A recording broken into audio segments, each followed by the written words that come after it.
On a summer night in Brooklyn in 1966, no one could have predicted that a baby born into poverty and crime would one day become the most feared fighter in the world.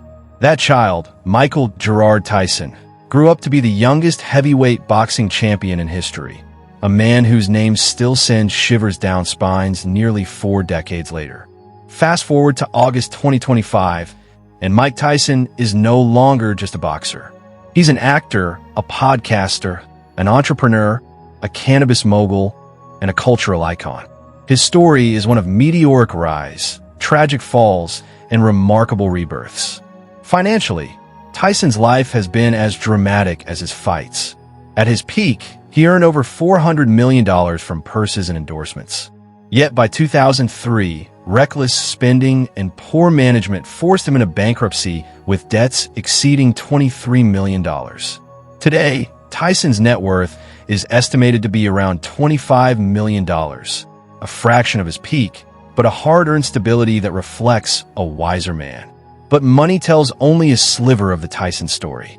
To truly understand Iron Mike, you must step back and see the boy from Brooklyn who conquered the world, lost it all, and rebuilt himself with humility. Early life. Mike Tyson's childhood was marked by chaos and survival. Born on June 30th, 1966, in Brooklyn, he was the youngest of 3 children. His mother, Lorna Mae Tyson, struggled to provide stability while his father was absent. On his birth certificate, the father's name was Purcell Tyson, but the man Mike knew as his dad was a hustler named Jimmy Kirkpatrick, who drifted away early in his life. Tyson grew up in Brownsville, Brooklyn, one of New York's roughest neighborhoods. Poverty was crushing, crime was everywhere, and by the time Mike was 11, he was already running the streets. He was arrested more than 30 times for petty crimes and street fights before he was even a teenager. Yet even then, Tyson carried a strange gentleness, a love for pigeons. As a boy, he would spend hours on rooftops caring for them. The pigeons became his first source of peace, a contrast to the violence outside. Ironically, it was during a fight defending his pigeons from bullies that Tyson's natural fighting ability was first noticed. When his mother died in 1982, Mike was just 16. But fate intervened in the form of Cus D'Amato, a legendary boxing trainer who took Mike in as a son. Cus not only honed Tyson's ferocity in the ring, but also gave him discipline, confidence, and belief. Tyson would later say, "Cus didn't just train me to fight, he trained me to live." Schooling never captured Tyson. His education was cut short by poverty and crime, but the ring became his classroom. Under Cus, the boy from Brooklyn transformed into a weapon the boxing world had never seen. Personal life. Tyson's personal life has been as stormy as his boxing career. Marriages. His first marriage to actress Robin Givens in 1988 was a tabloid sensation. It ended a year later amid public accusations of abuse and emotional turmoil, famously highlighted in a television interview where Givens described their marriage as pure hell, while Tyson sat beside her in silence. Later, Tyson married Monica Turner, 1997 to 2003, a doctor with whom he had 2 children. In 2009, he married Lakia Kiki Spicer, who remains his wife today. Children. Tyson has at least 7 children with different partners. He has spoken often about the pain of losing his 4-year-old daughter, Exodus, in a tragic treadmill accident in 2009, a moment that broke him but also made him reevaluate his life as a father. Religion. Tyson converted to Islam during his time in prison in the early 1990s. Though he never changed his name, he has been open about his faith, often saying that his belief in Allah has helped him find peace. He completed the Umrah pilgrimage in 2010 and again in 2022, this time with music mogul DJ Khaled by his side. Other works. Outside the ring, Tyson reinvented himself in entertainment and business. He appeared memorably in the Hangover films, became the face of the animated comedy Mike Tyson Mysteries, and even performed a one-man Broadway show directed by Spike Lee called Undisputed Truth. He also launched the hit podcast Hot Boxing with Mike Tyson, where athletes, celebrities, and even scientists share stories while Tyson, often smoking cannabis, reflects with surprising wisdom. And then there's Tyson 2.0, his cannabis empire. The company has expanded globally, pulling in millions annually and giving Tyson a second career as an unlikely business mogul. Professional career. The rise of Iron Mike. Tyson turned professional in 1985 at just 18 years old. He quickly built a reputation as a human wrecking ball, knocking out opponents in the first round with terrifying ease. By 1986, he captured the WBC heavyweight title, making him the youngest heavyweight champion in history at 20 years old. In the ring, Tyson was a storm. He combined explosive power with the peekaboo defensive style taught by Cus D'Amato. Opponents were often beaten before the first punch landed. His aura alone broke men's will. By 1987, Tyson unified the WBA, WBC, and IBF titles, becoming the undisputed heavyweight champion. Sports writers dubbed him the baddest man on the planet. The fall. But fame is a dangerous opponent. Tyson's career began to unravel in the 1990s. In 1990, he suffered one of the greatest upsets in boxing history when Buster Douglas knocked him out in Tokyo.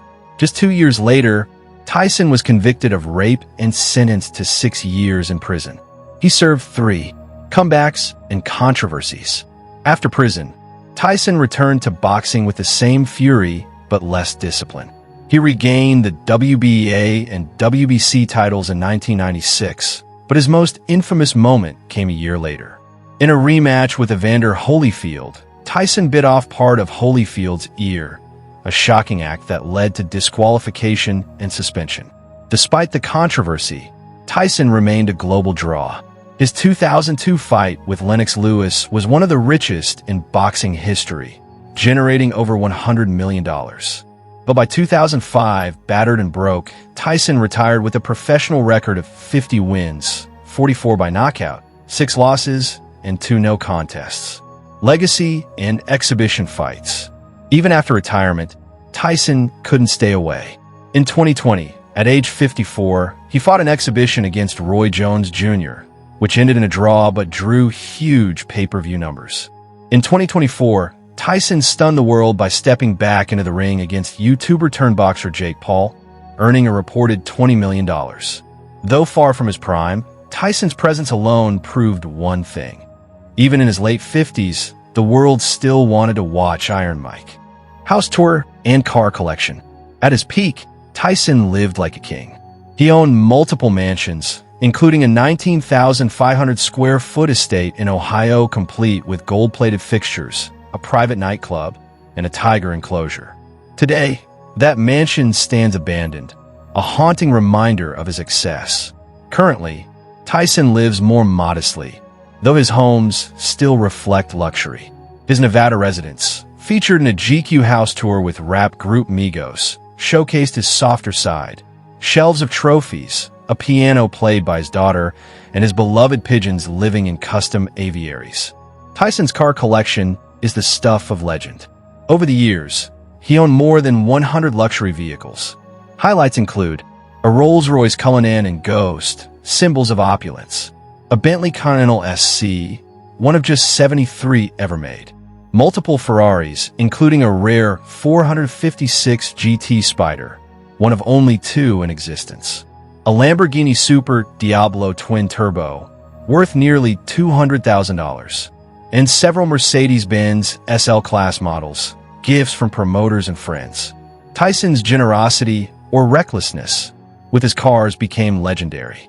He once gave a $180,000 Bentley to a stranger at a nightclub. Another time, he crashed a Ferrari into a convenience store. His spending spree was so wild that he admitted burning through $240,000 in a single clothing shopping spree. Unlike many athletes, Tyson never attended college. His education was in the streets and the ring. Cus D'Amato's gym was his university, teaching him not algebra or history, but discipline, strategy, and survival. Though he lacks a formal academic record, Tyson has often been praised for his deep, surprising insights. His podcast and interviews reveal a man who has learned through pain, experience, and reflection rather than classrooms. As of today, Mike Tyson is very much alive. At 59 years old, he remains active in media, entrepreneurship, and public appearances. Though rumors about his health occasionally surface, Tyson continues to defy expectations, still training, still working, and still surprising the world. There is no cause of death to report, only a legacy that continues to evolve. Mike Tyson's story is not just about boxing. It is about the human spirit. He was a poor boy who became a champion, a millionaire who became bankrupt, a monster in the ring who found peace in pigeons and prayer. He has lived through scandals, addictions, prison, and tragedy. And yet, here he stands in 2025, not broken but reborn. His name still sells out arenas. His voice still draws millions of podcast listeners, and his face is still recognized in every corner of the globe. In Tyson, we see a paradox: brutality and tenderness, arrogance and humility, destruction and rebirth. He is a man who has lived 10 lives in one. Perhaps the best way to sum up his journey is in his own words. Everyone has a plan until they get punched in the mouth. Life punched me a lot, but I'm still here. Mike Tyson's legacy is not just about the knockouts. It is about surviving the punches life throws and coming back stronger,